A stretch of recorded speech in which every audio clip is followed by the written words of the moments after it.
Hey, what's up mga kaballers? Maligayang pagbabalik sa aking channel. Halina't pag-usapan natin ang balitang hihina nga daw ang Los Angeles Clippers sa NBA regular season. At ang balitang trade ng Warriors at Milwaukee Bucks para kay Giannis Antetokounmpo. Tara na't pag-usapan natin yan dito sa Basketball Hot Shots.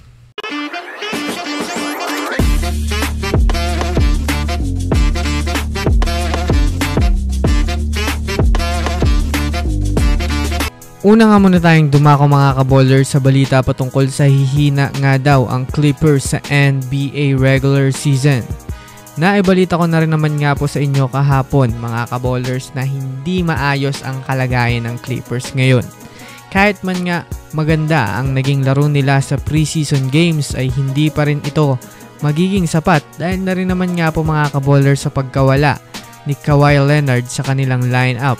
Base nga po sa pinakabagong impormasyon na lumabas na injury update sa kalagayan ni Kawhi, hindi pa nga po mga kaballers makakasigurado na makakapaglaro na itong si Kawhi Leonard sa pagsisimula ng NBA regular season. Kaya kung susumadayan nga natin mga kaballers, si James Harden lang nga po ang superstar na maaaring magdala sa Clippers.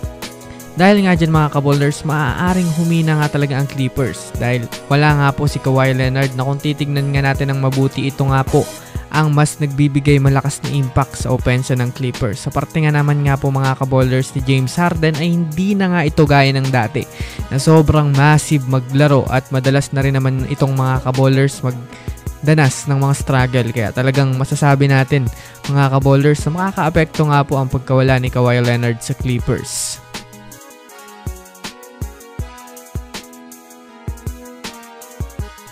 Samantala, dumako naman tayo mga kaballers sa balita patungkol sa trade ng Warriors at Milwaukee Bucks kay Giannis Antetokounmpo.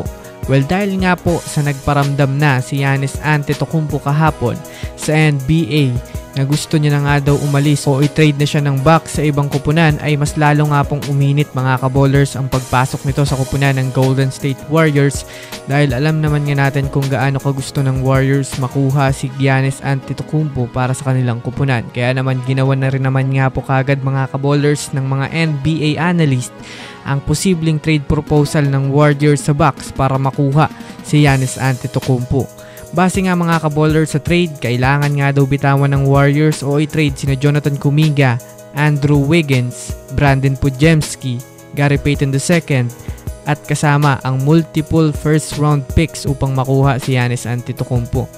Well, kung susumadayan nga natin mga kaballers, sobrang worth it nga po mga kaballers kapag nakuha ng Warriors si Giannis kahit man nga may marami silang mabibitawan na players.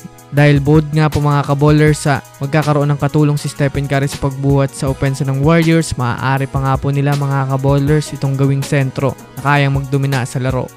Kaya ano sa tingin nyo mga kaballers? So yun lamang mga kaballers, yan lang naman ang pag-uusapan natin ngayon. Pindutin ang subscribe and hit nyo na rin ang notification bell para sa mga susunod na updates sa mundo ng basketball. Again, this is Basketball Hot Shots. Thanks for watching.